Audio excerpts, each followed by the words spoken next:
What's I doing? Welcome back, guys. Today we're gonna be doing a review of the brand new Presonus CDL 10P. These speakers came out last month. Recording of this video is February 3rd, so it came out in the month of January, and I had no experience of the CDL 12, I guess the big brother. But I've been seeing a lot of videos about the CDL 12, and I was like, well, won't the 10P also be the same?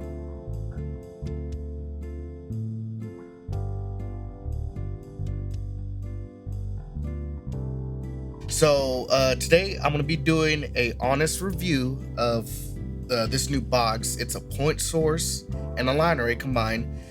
It's a 10-inch subwoofer in the back with 6 2-inch drivers in the front, and I believe the dispersion is 110 to or 120, somewhere around there. So why I chose it was because I wanted more than a point source, but I didn't want to invest in a expensive line array. So when I heard about the CDL 12, I was like, oh, okay, then I might just get that. But the funny thing was, when I was looking it up on Sweetwater, it popped up coming soon, the CDL 10P.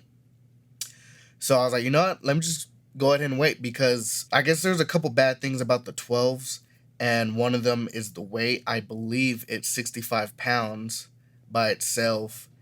And another gripe was the clipping issue on the amp, and I'll talk a little bit more later about how I fixed that. And yes, it's the same thing on the 10P, but you got to know how to use what you paid for. So that's one of the reasons why I chose it, was because it's both point source and line array, and it's, I wouldn't say inexpensive, but each box at $1,000. I mean, that's pretty good. I was fortunate to get 4 boxes and use it for a gig, which I should be showing now, and they just sound amazing. Right at the crossover of 400 and I believe 20 hertz, that crossover means the vocal, where it usually goes up to like 1K on a regular line array, the vocals just come out on top way better. I had no issues with it. I've always had the trouble of trying to put the vocal on top, and with these boxes I am able to do that. One of the gripes I was saying earlier about the weight on the CDL 12, well, on the CDL 10P, it weighs only 45 pounds. So that means one person can lift it up and put it on the pole, which is better because on a tripod stand, it's less weight and it won't tip over. But same process as a CDL 12P. You're able to stack as many as you want. I believe they show up to 6. But as for me, I only need 4, so 2 on each side. Stacking them on top is not that hard, especially with the rigging shown here.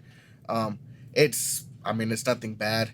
You just pull the plug out, push up the lever, I guess that's what you call it, and then push it back in, and then that's it.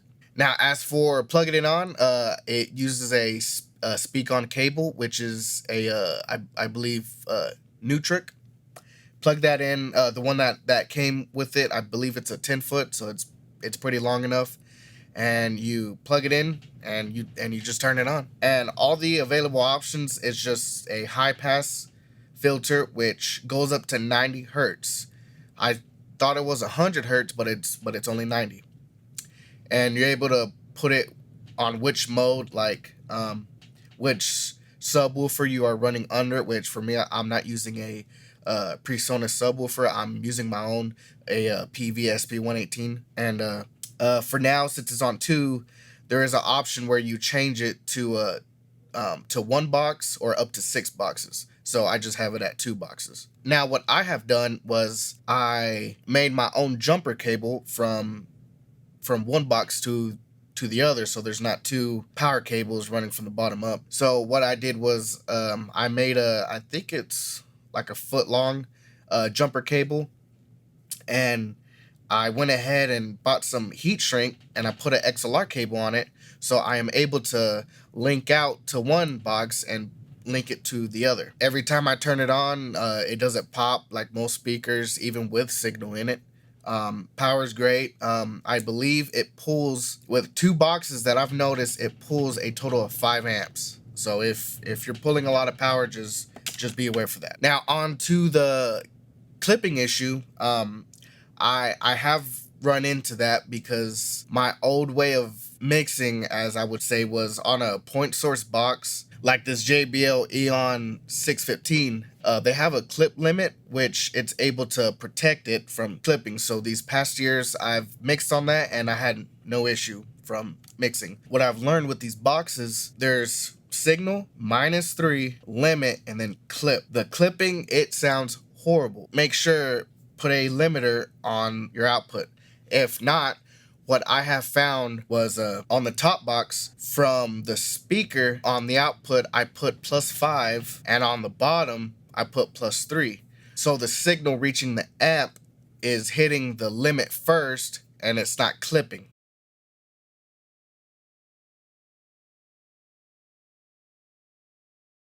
Because from what I understand is the signal, I believe when there's a loud peak, it hits the amp straight on, and it just clips. Like the limit doesn't even pop up.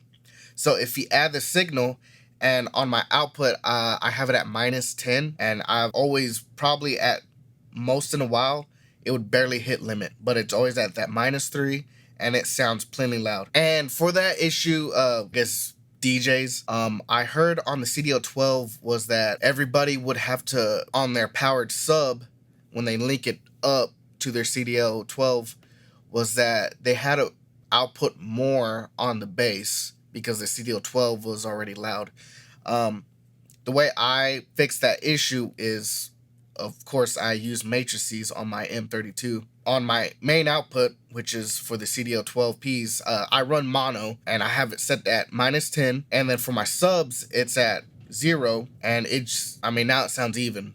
But if that doesn't help, what I've done before was get a low pass shelf or a high shelf, put it at 105, and take down at least 10 dB, so it just only takes down the high end. So your subs are still pushing good, but it's not too loud from the top.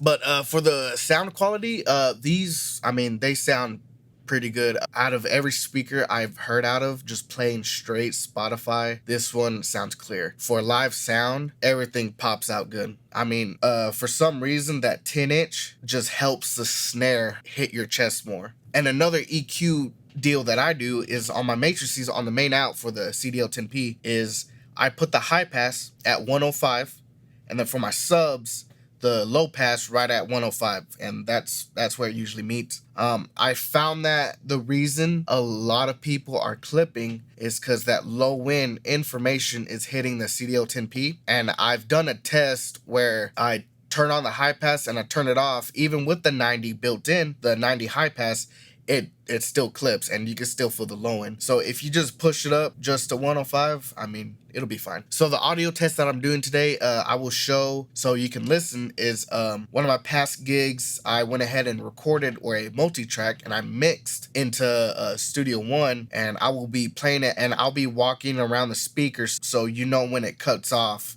Whenever you pass it, hear the higher quality going up and then down.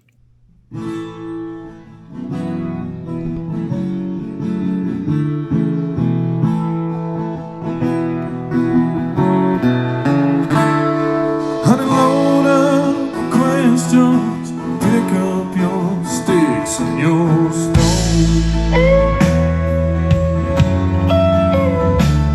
Everything I'm shelter, the heartaches don't have.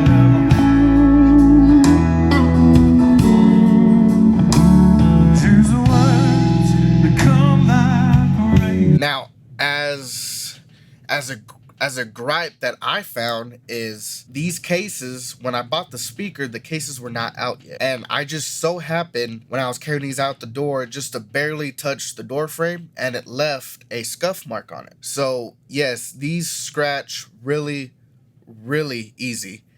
Even when I was trying to clean the dust off of it from my past gig, brush down, just just a little bit too hard. I just kind of hit the box by accident and it left a line of a small scratch that I did. But luckily, Presonus came out with the tote bags about 2 weeks later when I first purchased these. I mean, these are easy to zip up as I'm showing here. It's pretty easy. It has a small pouch. I believe, to me, it's too small to house the power cable in it. Other than that, I mean, it protects it. It's pretty decent padding around it. Yeah, basically when you're walking out the door with these, you're basically doing farmer's carry, 45 pounds on each side. So whenever you do lift it onto a tripod, those 45 equal to 90, and make sure you have enough stability on your speaker stands, because that's the last thing you want is these to tip over.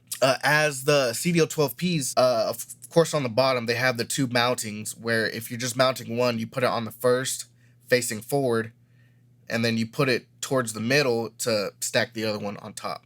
But yeah, that is my honest review of this cabinet. I mean, I'm enjoying it. There's nothing wrong with it. I already showed my other bandmates to set it up with me. It's not that hard.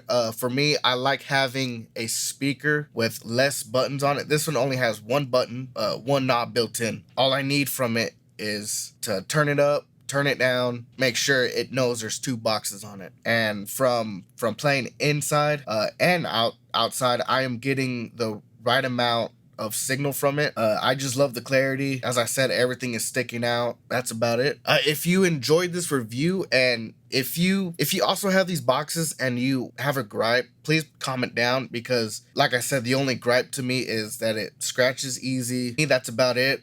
The clipping issue is what you're purchasing. If you know if that's the issue, find a way around it. Don't just buy it and expect it to be everything that you want. You just got to know that you're buying it, and that if you know it has that issue, you can go around it. I was hoping it didn't, so I didn't have to prepare for it. Luckily, I just assumed it might have had it. I had to remix myself, but other than that, you got to train yourself to know what you're getting. And these speakers are no exception. I am not sponsored by Sweetwater or Presonus to give this review. This is my personal opinion about it. I mean, if I wanted to, I would buy a rigging rack and I'll buy 2 more and hang 3 on each side. To me, 4 tops on each side and 4 subs, I believe that's well more than enough for me. This year I'm doing more towards, I guess, more reviews and more on the sound side of my events. I'm trying to keep it to where I'm not